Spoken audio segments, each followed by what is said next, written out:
నమస్తే అండి, నేను Kumari. Welcome to our channel Royal Garden. First time కనుక మన ఛానల్ని చూస్తున్నట్లయితే తప్పకుండా సబ్స్క్రైబ్ చేసుకోండి. అలాగే ప్రీవియస్ వీడియోస్ అన్నీ ఒకసారి చూడండి. కంటెంట్ బాగుంది, మీకు ఇందులో ఏదైనా ఇన్ఫర్మేషన్ ఉంది అనుకుంటేనే సబ్స్క్రైబ్ చేసుకోండి. వీడియో నచ్చితే తప్పకుండా ఒక లైక్ కమెంట్ అనేది చేయండి. సార్ ఇక్కడ చూడండి, ఇది దగ్గరకు చూపించు. ఇది వచ్చేసి చూసారా మస్టర్డ్ కేక్ అండి. ఇది మస్టర్డ్ కేకు. తర్వాత ఇది గ్రౌండ్ నట్ కేకు, ఇది వేపపిండి, ఇది వర్మి కంపోస్ట్. మీ దగ్గర వర్మి కంపోస్ట్ లేకపోయినా సరే కిచెన్ వేస్ట్ అయినా పర్లేదు, పశువుల ఎరువు లేకపోతే గొర్రెల ఎరువు ఏదైనా అండి, ఏవైనా సరే ఇది అంటే మన మొక్కల్ని బట్టి అండి తీసుకోండి. ఇది 100 గ్రామ్స్ అయినా పర్లేదు, ఇది 100 గ్రామ్స్, ఇది 100 అంటే టోటల్ క్వాంటిటీ ఈ మూడు సమానంగా ఉండాలండి. ఇది ఎంత అయితే ఇది అంత తీసుకోండి, ఇది అంత తీసుకోండి. నీమ్ పౌడర్ అండి కొంచెం, ఈ నీమ్ పౌడర్ అనేది కొంచెం తీసుకోండి. చూసారు కదా, ఈ 4తో మనము లిక్విడ్ ఫెర్టిలైజర్ అనేవి తయారు చేసుకుందాము.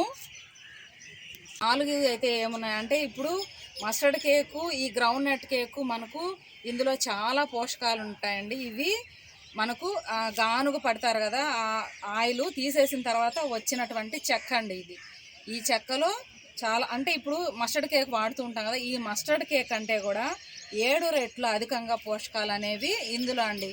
ఇది అంటే ఆవాల చెక్కలో కంటే కూడా ఈ వేరుశెనగ చెక్కలో మనకు ప్రోటీన్స్ అనేవి 7 రెట్లు అధికంగా ఉంటాయి. అంటే ఎన్పీకే, నైట్రోజన్, పొటాషియం, కాల్షియం ఇవన్నీ కూడా ఇందులో మన మొక్కకు కావాల్సిన పోషకాలన్నీ ఇందులో ఉంటాయండి. ఇది వచ్చేసి వర్మి కంపోస్ట్లో తెలుసు కదా మీకు, అధికంగా పోషకాలు ఉంటాయి. ఈ వర్మి కంపోస్ట్ అనేది పశువుల ఎరువుతో, అంటే వానపాముల ఎరువు కదా ఇది, పశువుల ఎరువులో వానపాములను వదిలి ఈ వర్మి కంపోస్ట్ అనేది తయారు చేస్తారు. ఈ నీమ్ పౌడర్ వచ్చేసి మనకు అంటే వేరుకుళ్ళు అవి రాకుండా యాంటీ ఫంగల్గా ఉపయోగపడుతుంది.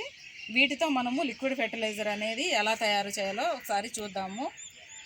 ఇక్కడ చూసారా, ఇది ఇలా 3 days అండి. ఇవన్నీ మొత్తము నేను ఆల్రెడీ రెడీ చేయించుకుంటాను ఈ క్వాంటిటీలో అండి. అంటే ఇవి 2 సమాన భాగాలుగా తీసుకోవాలి. వర్మి కంపోస్టు ఇవి 3 కలిపి సమాన భాగాలుగా తీసుకోండి. కొంచెం వచ్చేసి నీమ్ పౌడర్ వేయాలి. ఇవన్నీ కలిపి ఇలాగా ఇప్పుడు ఈ మొత్తం వేసుకున్నాం కదా, దీనికి 10 లీటర్స్ వాటర్ కలిపేసి ఇలాగా 3 days అనేది పక్కన పెట్టేసి ప్రతిరోజు ఇలాగా తిప్పుతూ ఉండాలి. ఇది ఆల్రెడీ 3 days అయిపోయిందండి పెట్టి, చూసారు కదా, ఇలాగా వైట్గా ఫంగస్ లాగా ఏర్పడుతుంది అనమాట. ఇది అసలు ఇవ్వడం వల్ల మీరు ఊహించలేనటువంటి మనము ఈల్డ్ అనేది తీసుకోవచ్చు. ఎక్కువ ఫ్లవరింగ్, ఫ్రూటింగ్ రావడానికి ఈ వాటర్ని అంటే ఈ ఫెర్టిలైజర్ని మీరు 15 రోజులకు ఒకసారి ఇవ్వండి. ఒక 15 రోజులు ఇది ఇవ్వండి. ఒక 15 రోజులు వచ్చేసి ఓన్లీ వర్మి కంపోస్ట్ ఒక్కటే వాటర్లో మిక్స్ చేసి ఇవ్వండి. లేదు అలా ఇవన్నీ చేసుకోలేము అనుకుంటే పశువుల ఎరువు ఉంటే పశువుల ఎరువును ఒక్కటే వాటర్లో మిక్స్ చేసి 3 రోజులు పక్కన పెట్టి ఇవ్వచ్చు. లేదంటే అది బాగా పాతది మాగినటువంటి 6 నెలల పశువుల ఎరువు అయి ఉంటే వెంటనే కూడా మనము వాటర్లో కలిపేసి ఇచ్చేసేయచ్చండి. నేను సేమ్ ఈ మెథడ్సే ఫాలో అవుతానండి. ఇంక ఇవి తప్ప ఎటువంటి ఫెర్టిలైజర్స్ నేను వాడను. చూసారు కదా, ఇలాగా ఫంగస్ అనేది ఫామ్ అయింది. ఇలాగ 3 days అనేది మనకి ఇది పర్మనెంట్ అయిపోయింది బాగా అండి. పువ్వులు ఎక్కువ వస్తాయి.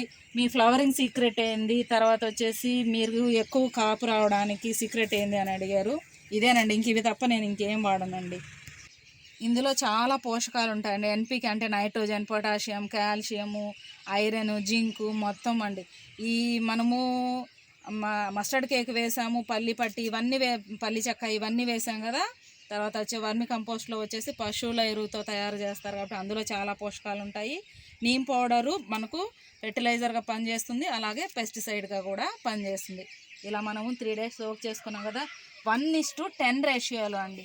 అంటే ఇది ఒక పార్ట్ తీసుకుంటే దానికి 10 వంతుల వాటర్ అనేది మిక్స్ చేసి మొక్కల్లో మొదట్లో పోసేసేయండి. చాలా మంచి ఫ్లవరింగ్ వస్తుందండి, ఫ్రూటింగ్ వస్తుందండి. ఇప్పుడు ఇది ఒకటి ఉంది కదా, దీనికి 10 వంతుల వాటర్ అనేది మిక్స్ చేసుకొని ప్రతి 15 రోజులకు ఒకసారి మొక్క మొదట్లో పోసేయండి. ఇప్పుడు ఫ్లవరింగ్ అంటే చామంతులకి, చాలా చామంతులు ఇప్పుడు ఫ్లవరింగ్ సీజన్ కదా మనకు, బల్లే చాలా బాగా పనిచేస్తుందండి మనకు. ఇది 1:10 రేషియోలో. ఇప్పుడు ఇది ఇందులో 10 ఉంది. నేను ఇది ఆల్రెడీ 10 గ్లాసులు వాటర్ మిక్స్ చేశానండి. ఇది ఇప్పుడు మనము మొక్కలకి పోద్దాం. ఇప్పుడు ఇవి ఫ్లవర్స్ ఉన్నాయి కదా, ఇవి మనకు పోయడం వల్ల మొక్క మొదట్లో ఇలాగా కొంచెం పోసుకున్నామంటే చాలా అండి చాలా అంటే ఇక్కడ చూసారా ఇదంతా బీరపాదులు ఇవంతా పూత మీద ఉన్నాయి కదా. ఇప్పుడు ఈ టైంలో మనము ఇలాగా అన్ని అంటే మన మొక్కను బట్టి పోసుకోండి. మీకు మొక్క చిన్న మొక్క అయితే తక్కువగా పోసుకోండి, పెద్ద మొక్క అయితే ఎక్కువగా పోసుకోండి. ఇప్పుడు ఇది బీరపాదు ఉంది, ఇది ఇప్పుడు మనకు ఈ స్టేజ్లో ఉంది కదా, కొద్దిగా అలాగా పోసుకోండి. వీడియో నచ్చిందని అనుకుంటున్నాను. నచ్చితే తప్పకుండా లైక్ చేయండి, సబ్స్క్రైబ్ చేసుకోండి, ఒక కమెంట్ అనేది ఇవ్వండి. థ్యాంక్స్ ఫర్ వాచింగ్ అండి.